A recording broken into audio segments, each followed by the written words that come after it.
I'm busy. I'm in the middle of something very important, so whatever it is, we'll have to... God damn it.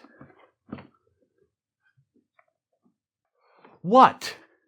Oh, I'm sorry. Am I interrupting something? Yes! I told you, I'm at a crucial point of an important project. What are you doing that could possibly be that urgent? For your information, one of my power plants needs to be replaced, or, and I'm quoting a newspaper headline, she's gonna blow. Now, what do you want that could possibly be more deserving of my attention than that? It's time to do another Klingons video. What? It's time for you to do another Klingons video.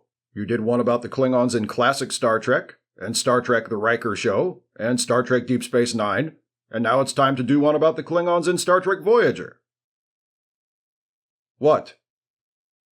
Nothing. What? I said nothing. What do you care anyway? If I make videos about Klingons, that doesn't have anything to do with you. Why are you shoehorning yourself into it? Hello? It's what I do. Randomly popping up on other people's Star Trek shows for an episode is my thing. I did it on Deep Space Nine. I did it on Voyager. I did it on Enterprise. I was so good when I did it on Picard that they brought me back for the entire last season. Well, I mean, it wasn't just you. It was... Still waiting for a call to cameo on Discovery. That show takes place like 800 years in your future. How would that even work? I don't know. I'm not a writer. Well, I am a writer. And as the writer of whatever this is, I'm telling you, I don't think there are enough Klingons on Voyager to justify an entire video. There's just B'Elanna, and then, what, 1 or 2 other Klingon episodes, the whole series? So what are you saying? Are you pussing out? No. You're gonna puss out on me? I'm saying, what if I make this one about the Klingons on Voyager and Enterprise? Since that one didn't have too many either. Whatever. Do you have a problem with that? Do whatever you want.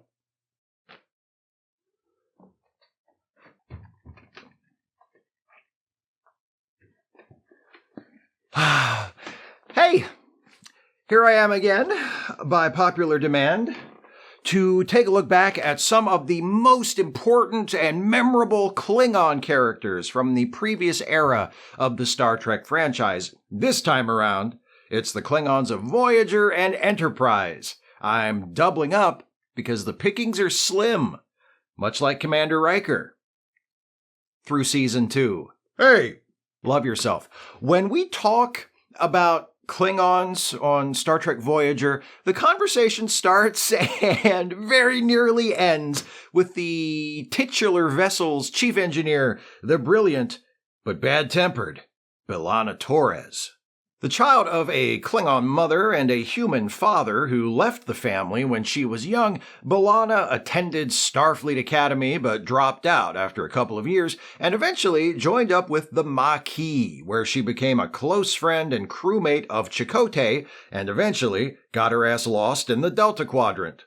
Once things settle down a bit after the pilot episode and Chakotay's Maquis crew joins forces with the crew of the Starship Voyager, which has also become stranded in the Delta Quadrant while searching for Chakotay's ship, B'Elanna is appointed Voyager's chief engineer. Thanks to support from First Officer Chakotay and the fact that she helps the ship escape from a black hole or whatever, she gets the job over the more experienced Lieutenant Carey, who she also punches in the face. But hey, at the end of the episode, Carey's okay with it, so why shouldn't we be okay with it? One of the first things we learn about B'Elanna is that her feelings about her Klingon heritage are complicated. She was born on a Federation colony where she and her mother were the only Klingons. Then, after her father left, B'Elanna and her mother moved to the Klingon homeworld, where she also never felt like she fit in. She developed a feeling of bitterness toward the Klingon aspects of her appearance and personality, blaming them for her father's decision to leave, blaming them for her short temper and tendency to fight first and think later. B'Elanna is forced to deal with her resentment of her biracial background a few times throughout Voyager's run. She confronts it in the most literal way possible in the first season episode Faces, when a Vidian scientist abducts her and splits her into 2 people, one human, one Klingon. She confronts it again in Season 7, In the episode Lineage, when B'Elanna is deeply disturbed by the news that her unborn child with new husband Tom Paris will also have ridges on her forehead. But for our Klingon-centric purposes here, the instance of B'Elanna grappling with her heritage most worth considering comes in Season 6 of Voyager, in the episode Barge of the Dead. So B'Elanna comes back from a dangerous away mission on a shuttlecraft where she disobeyed orders from Captain Janeway to retrieve a probe from an ion storm because it's a super fancy probe and they only have one, and B'Elanna didn't want to lose it. She crashes the shuttle back into the shuttle bay. She's okay, but Janeway is pissed because she told B'Elanna not to chase after the probe. B'Elanna's like, settle down, I'm fine, you're not my mother. Janeway says, I'm just glad you're okay, Lana. B'Elanna's like, wait, that's what my mother always used to call me. Are you my mother? No. No. Chakotay drops in on B'Elanna in her quarters later and says, hey, look at this thing we pulled out of the hull of your ship. You must have picked it up while you were out there, flying around earlier or whatever. He hands her a piece of metal with a Klingon symbol carved into it. Chakotay says it's apparently a few hundred years old, which suggests the Klingons somehow reached the Delta Quadrant long before anyone else from their part of the galaxy. B'Elanna's like, I guess, but I still think Klingon stuff is dumb. But then the metal starts to bleed and scream in a chorus of Klingon voices. B'Elanna's like, is it supposed to do that? The blood disappears and the screams stop, and Harry can't detect anything unusual about the metal after examining it. B'Elanna wants Harry to keep looking, but it's late, and he tells her, look, I'm sure there's an explanation for the blood you saw and the screams you heard. It's just that I don't care what it is. She talks with Tuvok about it, and his glib pop psychological diagnosis is that B'Elanna hallucinated the blood and the voices because she hates her Klingon side, and by extension, all things Klingon, and the best way to deal with this is to wave a batleth around. B'Elanna's like, I don't wanna. So Tuvok starts waving the batleth around instead. B'Elanna's like, when did you learn how to handle a batleth? And Tuvok's like, while you struggled to memorize warp field equations, I studied the blade. Then he takes a slice out of her cheek and tells her to get lost and take her dishonor with her. Typical Tuvok.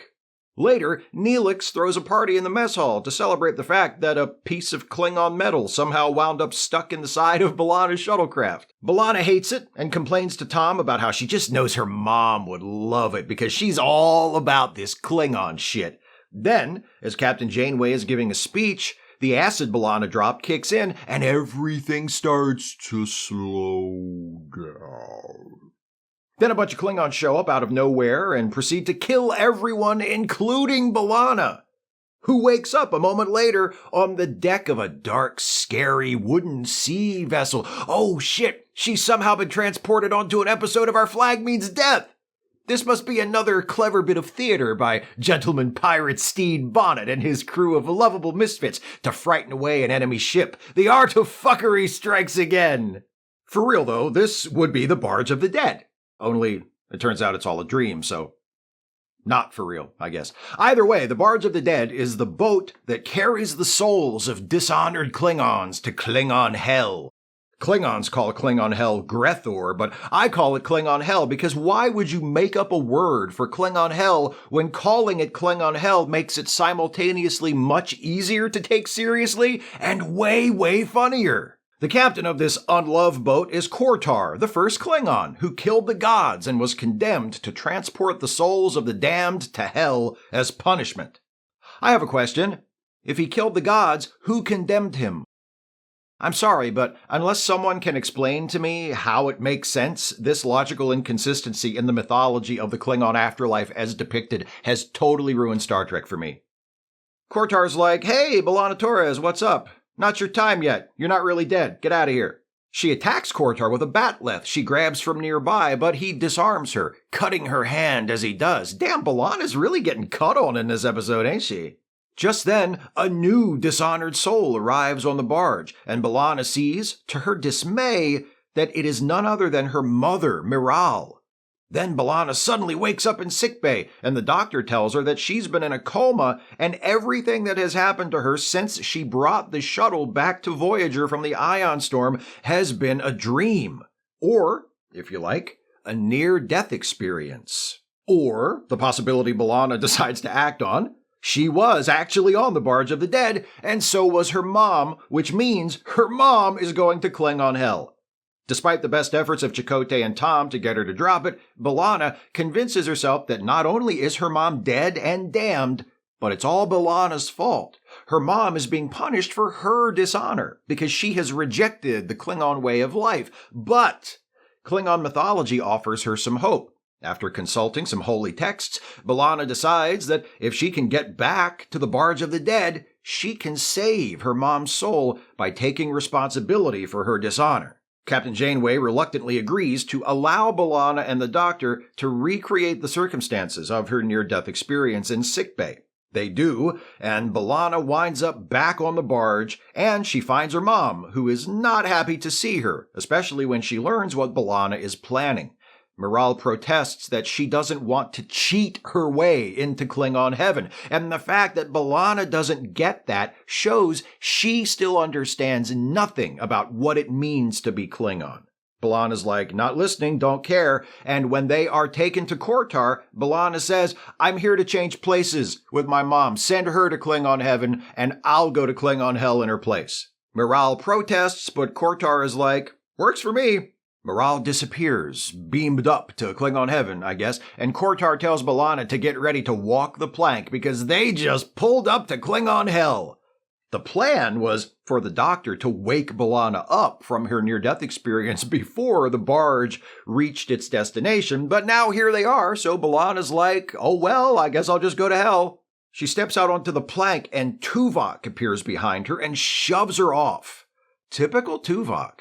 The next instant, B'Elanna finds herself in sickbay, only the lighting is all wonky, and the Doctor is standing there like, welcome to Klingon hell. B'Elanna says, this is Voyager, this isn't hell.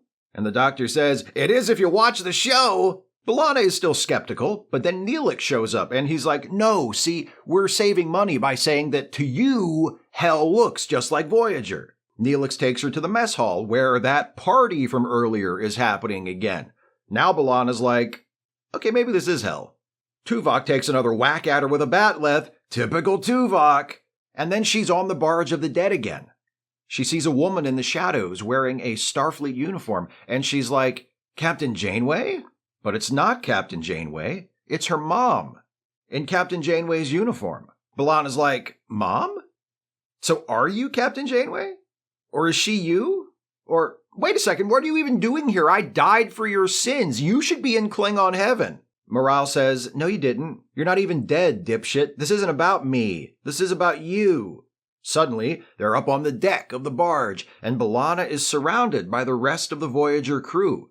She grabs a batleth, from Tuvok, of course, and turns from person to person, asking them what they want from her.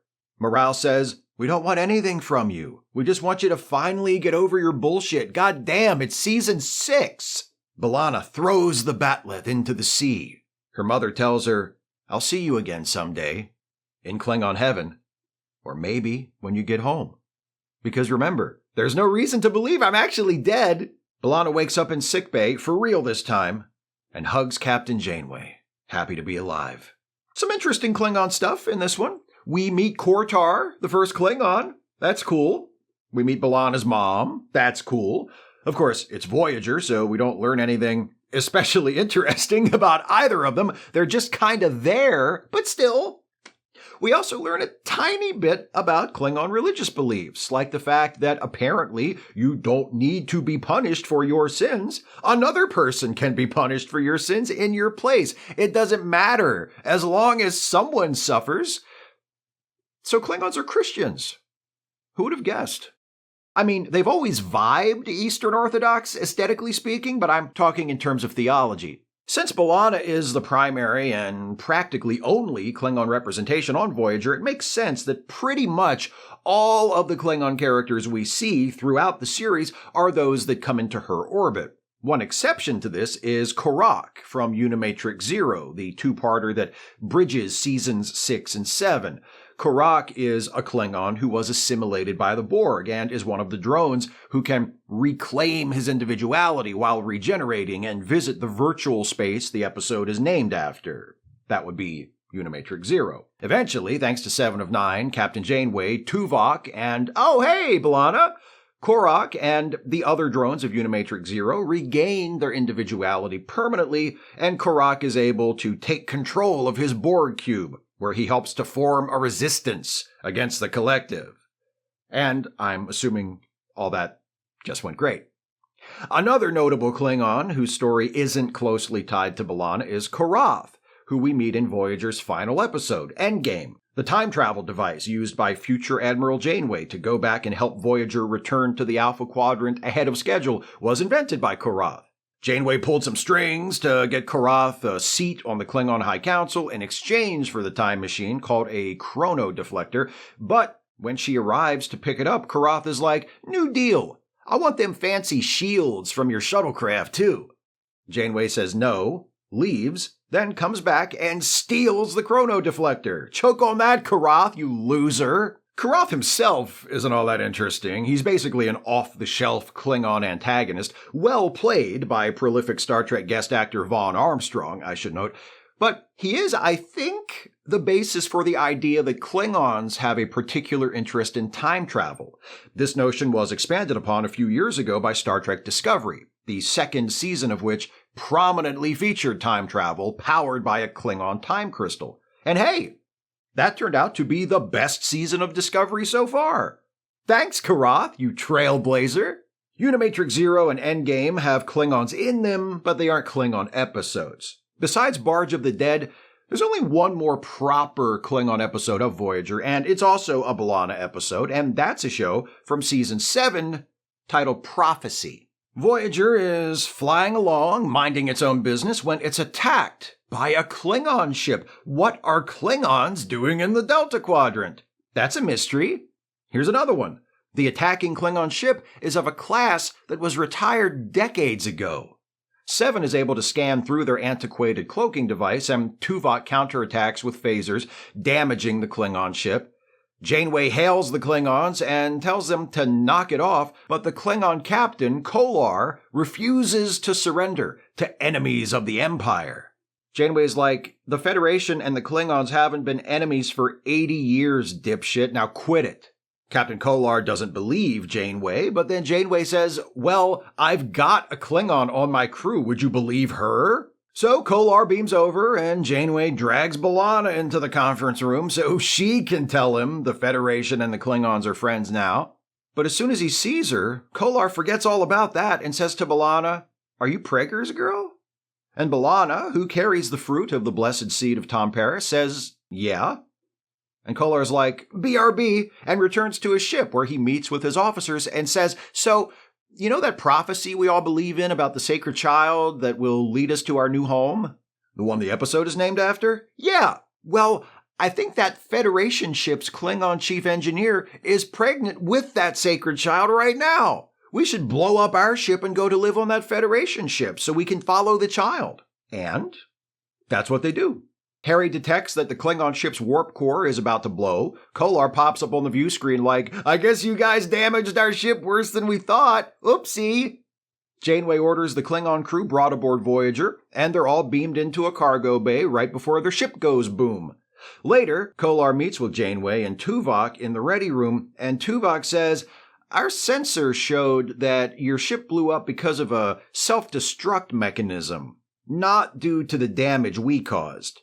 And Kolar says, "You got me. I blew up my ship on purpose so we could all come and live on this ship. Because here's the thing, ours was a generational ship. We are the descendants of a group of Klingons that followed the teachings of a sacred text that said to travel to a distant part of the galaxy. The text says that we will meet a child who will be our savior and lead us to a new homeworld where we will found a new empire. And I think that child is growing in B'Elanna's womb right now. Isn't that neat? Know who doesn't think it's neat? B'Elanna doesn't think it's neat. She's not too keen on having all these Klingons on the ship to begin with, and she really doesn't like the fact that they have an unhealthy attachment to her unborn child. But Janeway says, well, they're here now, so try to get along with them. Know who else doesn't think it's neat? T'Greth. Kolar's first officer doesn't think it's neat, but that's just because he's a big old racist, and when he finds out that B'Elanna is half human, and that her baby has a human father, the aforementioned god among mortals Tom Paris, he's like, oh no, that doesn't work for me at all. This baby is definitely not the savior we've been waiting for. And a bunch of the Klingons agree with T'Greth and are pissed at Captain Kolar for blowing up their ship so they can follow a false messiah. Look, racism aside, I can't really blame them. There's a sentence, huh? When these Klingons look at Tom Paris, all they see is another nondescript human on a ship that is literally full of them. Literally full of them.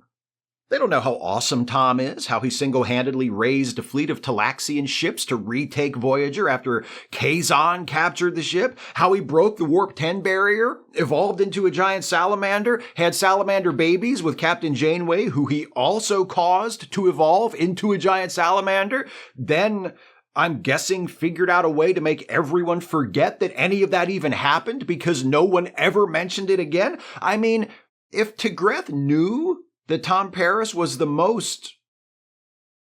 second most awesome officer in the history of Starfleet, he'd be ready to do whatever Tom and B'Elanna's baby told him to do. Anyway, Kolar talks with B'Elanna, and he's like, so a bunch of my people think your baby isn't the Messiah, which is a problem since I blew up our ship on the premise that your baby is the Messiah. But if we put our heads together, I think we can interpret the sacred text in a way that makes it sound like your baby is the Messiah. So you want to use motivated reasoning to create a specific reading of your scriptures that serves your goals and interests? Yes, religion, exactly. While B'Elanna and Kolar try to come up with a line of bullshit they can sell to the suckers, some other hijinks are ensuing aboard Voyager. Harry Kim breaks up a fight in the mess hall, and one of the Klingons involved, Chirega, is sweet on him as a result. He spends much of the rest of the episode hiding from her, no doubt fearing, with good reason, that sex with Chirega would be fatal for him. This plot is resolved when Neelix, who has developed a fascination with all things Klingon, steps in and pretends to berate and dominate Harry in front of Chirega, which causes her to drop Harry and instantly want to jump Neelix's bones instead, which she does. Oh, also, because there are so many Klingons on the ship, the Voyager crew has to double up on quarters to make room, which leads to Tuvok and Neelix becoming roommates, which pays off when Tuvok comes home to find that Neelix and Chirega have wrecked the cabin while wrecking each other. I gotta give it up for Neelix in this case. Normally, I side with Tuvok in these mini conflicts, but even if only for making it through the night in one piece, this time Neelix deserves a high five. After he cleans up. Back to the main plot, T'Greth is so pissed off about Kolar trying to convince the other Klingons that B'Elanna and Tom's child is their savior that he challenges Tom to a duel on the holodeck. But T'Greth passes out during the fight. In sickbay, the doctor finds that T'Greth has a disease caused by a dormant retrovirus that's suddenly reactivated. All the Klingons on board have it, and Kolar, who failed to mention this before, explains that it's just part of the deal. Klingons who don't die in battle die of this condition, which Kolar says they consider just a part of old age. T'Greth goes back to the other Klingons loyal to his side, and he's like, before I die, let's take control of this ship and use it to find a new homeworld. So, T'Greth and his allies try to take control of Voyager, but when they make it to the bridge, they lose a phaser fight with Janeway's crew because of the bad guys can't aim, good guys can't miss rule. And then, T'Greth wakes up in sickbay, and the doctor's like, you're cured. You're all cured. I cured you. See, the virus was contagious to Klingons, which means B'Elanna caught it too. But the doctor was able to use hybrid human Klingon stem cells from B'Elanna's fetus to create an antivirus, which means, in a way, B'Elanna's child did save the Klingons, just like their prophecy foretold. 7 of 9 locates a planet nearby where the Klingons can settle and start a new civilization, and Kolar and his people leave Voyager. On the way out, Kolar gives B'Elanna a bat'leth that belonged to his grandfather as a gift for her daughter, and he says, "I hope someday you'll tell your daughter about us, the crazy cult that worshipped her like Klingon Jesus, until some of us didn't, and tried to kill everybody before we changed our minds and decided to worship her after all." I sure will. Due to the premise of the series, Voyager was the first Star Trek series where Klingons didn't have a strong recurring presence, aside from B'Elanna, who was very much not the show's token Klingon in anything but the most literal sense. But if Klingon stuff wasn't very important to Voyager, the opposite was true of the series that followed it, Enterprise. Which made sense. As a prequel to the rest of the franchise, part of what Enterprise's creators sought to do was lay down a foundation for the shows that took place later in the timeline. And what's more foundational to Star Trek, especially in the popular imagination, than Starfleet versus Klingons? The creators of Enterprise were apparently of the same opinion because they chose as the inciting incident of their series first contact between humans and Klingons, which takes place at the beginning of the pilot episode Broken Bow, when a ship piloted by Klaang crashes in an Oklahoma cornfield while running from a couple of Suliban.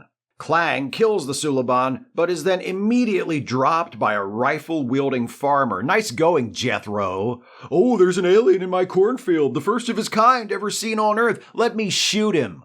Way to make us all look good, you fucking hick. Nice vest. What is that? Is that your hunting vest? You wear that when you go hunting? You wear it when you go hunting for people? Thanks to this trigger-happy slab of country fried steak, Klaang has to be placed on life support. The Vulcans recommend just pulling the plug and letting him die, since that would be the Klingon thing to do. But Captain Archer steps in and says, "We can take him back to the Klingon homeworld alive using my fancy new Starship Enterprise." And after a few bumps along the way, including Klaang being abducted from Enterprise by Suliban agents, you look away for a second. Captain Archer does successfully deliver a very much alive Klaang to the Klingon homeworld. And Klaang, it turns out, carries intelligence, showing that the Cabal, a group of genetically enhanced Suliban who work for Future Guy, has been staging false flag attacks in an attempt to start a Klingon civil war. God damn it, again? Doesn't anyone want to do anything with the Klingon Empire other than start a civil war? Klaang ultimately isn't much more than a footnote in the grand scheme of things, the answer to a trivia question. He's mentioned once or twice in subsequent episodes, but he never shows up again. Which is fine, by the way. Not every character is a recurring character. Still, if your goal is to create the first Klingon to ever meet humans, you couldn't do much better than the producers of Enterprise did with Klaang. The dude leaves an impression. And since they decided to make him the strong, huge, silent type, they couldn't have done any better with the casting than Tiny Lister. Always nice to see him turn up in something. Rest in peace, Zeus. Throughout its 4-season run, Enterprise introduces us to other Klingon characters, among them Captain Varrock, who receives holographic technology from the Xerillians in the episode Unexpected and reacts to a hologram of the Klingon homeworld by exclaiming, "I can see my house from here!" What an adorable, probable war criminal you are. There's also Buka, who the Enterprise crew meets when they find her ship adrift in a gas giant after most of its crew has been poisoned in the episode Sleeping Dogs. Karak, who leads a team of Klingon marauders exploiting a mining colony in the Seven Samurai-inspired episode Marauders, and Kolos, Archer's defense attorney, and Orak, the prosecuting attorney, in the episode Judgment. That episode introduces us to another character, a recurring character who becomes the closest thing Archer ever gets to a Klingon nemesis. A nemesis with a name Trekkies will find familiar. Duras. An ancestor of the Duras who frames Worf's father as a traitor, tries to cheat Gowron out of being Chancellor, and kills Kalar shortly before Worf kills him back for it real good, this 22nd century Duras shows that the apple does not fall far from the tree. Only in reverse. Or, he's the tree, I guess. As judgment begins, Captain Archer has been charged with conspiracy against the Klingon Empire and has been brought before a tribunal. Duras is the first witness called by the prosecution. He blames Captain Archer for the fact that he has recently been demoted from the rank of captain to that of weapons officer.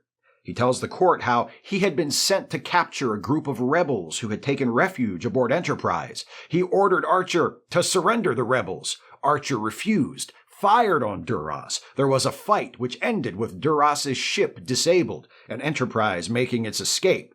Now, for his failure to capture the rebels, Duras has lost his captain's rank and Archer has been arrested and put on trial for harboring and conspiring with the rebels. Except, that's not quite how Archer remembers it. To the best of his recollection, all Enterprise did was respond to a distress call from a ship full of starving people. Those people, it turns out, were from an alien colony that the Klingons had annexed, stripped of all its resources, and abandoned. They weren't rebels. They were people the Klingons had exploited and left behind to die. Archer brought them aboard Enterprise so they could be transported to another planet that would allow them to live free from Klingon interference. Then Duras showed up, demanded Archer turn over the colonists. Archer refused. Duras fired the first shot. Enterprise ignited the plasma in the rings of a nearby planet, which damaged Duras' ship and allowed Enterprise to get out of there. So, the prosecution and the defense mostly agree on the facts. The only differences are that Archer says the people on his ship weren't rebels and that Duras' ship fired first. But in his testimony, Archer emphasizes that he didn't destroy Duras' ship, even though he could have, because he didn't consider Duras to be his enemy, nor does he consider Klingons in general to be his enemy. The magistrate is impressed by the defense mounted by Kolos and Archer, so impressed that after he finds Archer guilty, he agrees to forego the death sentence. Who says there is no room for mercy in Klingon justice? Instead of death, Archer is given a life sentence on Rurapente. And because Kolos mouths off at the judge, he gets sentenced to Rurapente too, but only for a year. T'Pol bribes a guard to allow Lieutenant Reed to sneak in and bust Archer out. Archer offers to take Kolos with him, but Kolos decides to remain behind and serve his sentence, so that hopefully, when he gets out, he can advocate for reform and bring honor back to the Klingon justice system. Good luck with that one, dude. Duras returns in the second season finale of Enterprise, in the episode The Expanse. This episode is best remembered as the one where the show gets retooled into 24 in space. It's also an episode which has the same title as a completely unrelated and greatly superior show, but that's neither here nor there.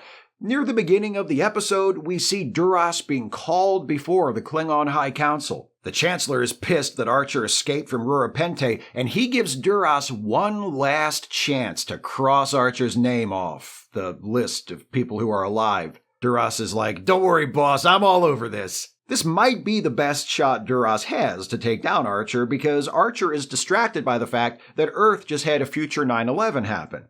A Xindi probe showed up and fired a massive death ray. Fortunately, most of the damage was done to Florida, so it was kind of like nuking Chernobyl.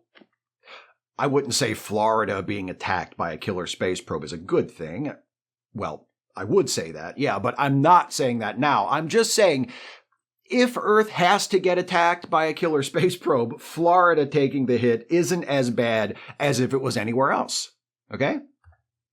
I'd also like to take this time to echo the sentiments of my viewer and commenter Michael Wygand and express my heartfelt condolences to the people of imaginary future Venezuela. You were also hit by the Xindi death ray, and you didn't deserve that. As Enterprise nears Earth on its journey home following the Xindi attack, Duras drops out of warp and attacks, demanding that Archer surrender himself, or else Enterprise will be destroyed. Fortunately, other Starfleet ships arrive and run Duras off. Later, after Enterprise has undergone a refit and upgrade and is on its way to find the Xindi homeworld and prevent another attack, Duras shows up again and resumes his attack. Duras' weapons are ineffective thanks to Enterprise's more durable hull plating, and a few shots from its fancy new antimatter torpedoes force the Klingons to break off again. This is really not going well for Duras. I'm starting to think he's not very good at things. Duras gives it one last go, catching up to Enterprise as it approaches the Expanse, the mysterious region of space where the Xindi live. Apparently, Klingons are big fraidy cats who don't want to go into the Expanse, so when Enterprise enters the clouds that mark the outer boundary, Duras has to kick his helm officer out of his seat and fly the ship himself. Duras chases Enterprise through the clouds, concentrating his shielding on the forward section of his ship to protect against those formidable antimatter torpedoes, which turns out to be an error in judgment. See my previous comment regarding things, not very good at. Archer orders Travis to fly Enterprise into a thick patch of clouds, obscuring Duras's view. Then, Enterprise flies back in a loop, ending up behind Duras's ship, where the shielding is weak. A couple more of those shiny torpedoes, and so long, Duras! Tell Kortar your passage was paid for by Scotty Backs. Like I said, Duras is the closest thing to a Klingon nemesis Archer gets. That doesn't mean he's all that much of a threat. He's not. He shows up once, fails, then shows up again, fails 3 more times, and gets blown up. He's basically the Klingon version of the Black Knight from Monty Python. Come to think of it, his descendant in TNG is also a bit of a blundering jackass, as is that Duras's son, Taral. Shitting the bed really is a hereditary condition in that family, huh? Well, I guess that's it for the Klingon characters in Star Trek Enterprise. No more Klingon episodes in that motherfucker. All right, fine. In the interest of completion, and because, whether I like it or not, it is significant and memorable, let's close by talking about Affliction and Divergence, the 2-part saga where the creators of Enterprise decided to take 2 episodes out of their final season to explain why Klingons in Star Trek the Original Series don't have bumpy foreheads. As Affliction begins, we see a Klingon prisoner being forcibly injected with a substance that causes his forehead ridges to begin dissolving. Later, Dr. Phlox is abducted and brought to this same lab, where he meets Antok, a Klingon doctor, and Kavag, a general, who tells Phlox, "You and Dr. Antok are a team now. Get to work, and I expect to see results, or I'll kill you, I guess." Phlox is like, huh? And Antok explains, a virus is spreading throughout the Klingon Empire. It has already infected millions, and has the potential to wipe out the entire species if a cure isn't found soon. Phlox is like, well, can't you slow the transmission until a cure is developed by wearing face masks and practicing social distancing? But Antok's like, public health procedures are not the Klingon way. Phlox figures out that the virus is a mutated version of the flu and suggests reaching out to his colleagues at the Interspecies Medical Exchange to see if they've seen this mutation before. But Antok says, no need for that. You can check yourself since I stole their entire medical database. Phlox is like, stealing medical research doesn't seem very honorable. And Antok replies, if I have to choose between honor and saving lives, I choose the latter. So he's kind of like the Klingon Dr. House. General Kavag comes in with a prisoner who has been infected with the virus. His forehead has gone all smooth. Kavag is like, here's the specimen you requested for dissection. Phlox notes the small, almost incidental detail that the specimen is still alive, so Antok is like, oh, hang on, I'll fix that. And Phlox has to stop him from, as Antok puts it, euthanizing the guy. He is Klingon Dr. House. Kavag settles the matter by shooting the infected patient himself. He's like, there, I euthanized him for you. Now get in there and root around in his guts and figure out a cure, or, and I hesitate to repeat myself, I'll kill you. I just want to note that Kavag is played by the late, great James Avery, best known as Uncle Phil on The Fresh Prince of Bel-Air. You think when he shoots that guy, he's imagining it's jazz? Phlox examines the dead guy and realizes that the virus contains some genetically modified human DNA. Augments. Antok shrugs and says, yeah, after Klingons heard about human augments, we decided to try and make our own. We got some human augment DNA, introduced it to Klingon subjects. It dissolved their forehead ridges and made them look human, but it also made them super strong. But then they died. Also, one of them had the flu, and the augment DNA got a hold of the flu virus and mutated it, and now that's the virus we're trying to cure. There, you dragged it out of me. Phlox is like, you couldn't have dumped that exposition on me when I got here? General Kavag is getting impatient. He informs Phlox and Antok that Klingon fleets have begun wiping out their own colonies where the virus has spread. Klingon ships are on their way to the research lab and will arrive in 5 days. If Phlox can't come up with a cure by then, the fleet will just destroy the facility and attempt to contain the outbreak by mass murdering the infected. Phlox is not optimistic. Antok says, what if we found a way to keep our Klingon augments from dying? If we could tell the High Council that we created Klingon augments, they might give us more time to look for the cure. Phlox is like, nope, I'm not doing that. Kill me if you want, but I refuse to help you create Klingon augments. Kvog is like, oh, I hate people who are actually honorable. They are so difficult to deal with. He orders Phlox taken away. When we catch up with Phlox in part 2 of the story, Divergence, he ain't looking so hot. Antok comes in and he's like, man, look, I'm sorry about Kvog. He's a dick. But dude, my people need you. You're a way better doctor than any of us. We can't cure this virus. Phlox says, I'm not helping you create Klingon augments. Sorry. So Antok says, okay, then how about this? What if we do a science thing to the virus to stop its effects from advancing beyond stage 1? So it would make the forehead ridges disappear, but it wouldn't become contagious, it wouldn't give people super strength, and they wouldn't die.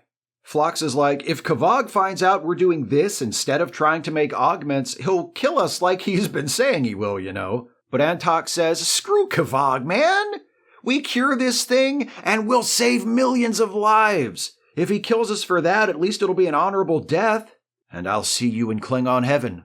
What? No. Go to your own afterlife. Phlox and Antok keep working, but the fleet is still on its way, and Kvog has been unable to convince them to call off the attack. Phlox has narrowed his research down to 4 strains of the virus, one of which can stop the virus from advancing past stage 1 and becoming contagious and deadly. But to find which one of the 4 does the trick, he needs to check all of their DNA sequences, which will take a week, which is more time than they have. So Kvog proposes a shortcut. There are 4 healthy Klingons in the room, Antok, Kvog, and 2 guards. Infect each of them with one of the 4 strains and monitor the progression of the disease. The one who survives has the cure. Neither Phlox nor Antok are too keen on that idea, but Kvog is like, hey, the clock is ticking, and you wanted to save lives, so kill 3 of us to save millions of others. Isn't that the honorable thing to do? A little while later, Phlox has infected the 4 Klingons with the viral strains, and Kvog is the lucky winner. Phlox needs to hurry, because if he can use Kvog's blood to synthesize the cure in time, he can treat Antok and the others before they die. As he's working, Enterprise shows up to rescue him. Captain Archer beams down like, Phlox, thank God you're alive, let's get out of here. But Phlox tells Archer he needs a few more hours to finish the cure. Otherwise, millions of Klingons will die. Kvog is like, oh, hey, I'm mad at you for doing this, instead of making Klingon augments, by the way. But Phlox says, shut up, you want this thing cured or not? The Klingon fleet arrives, and its commander, Admiral Krell, hails the laboratory to announce that he has come to kill them all. Well, that's courteous of him. Archer tells Krell, you don't have to eradicate the research facility. Our doctor has a way to stop the plague. And Krell's like, yeah, I have a way to stop the plague too, and orders his ships to open fire. Enterprise and the Columbia, Starfleet's brand new ship that has been teaming up with Enterprise during these episodes, engage with Krell's Klingon fleet while Phlox keeps working. Phlox has a suggestion for how to speed things up. If he infects Archer with the virus, Archer's human antibodies would help him finish the cure. So Archer's like, shoot me up, Doc. The virus causes Archer to grow forehead bumps and hulk out a little, but it works. Phlox extracts Archer's blood, then has a canister containing the virus beamed onto Admiral Krell's ship.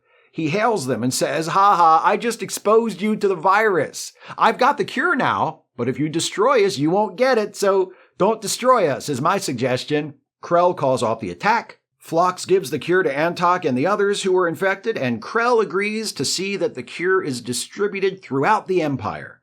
Since the cure works by stopping the virus at stage 1, every one of the millions of infected Klingons who takes it will lose their forehead ridges, a genetic alteration that will be passed on to their children. But Phlox says maybe someday they'll figure out how to reverse the cosmetic effects.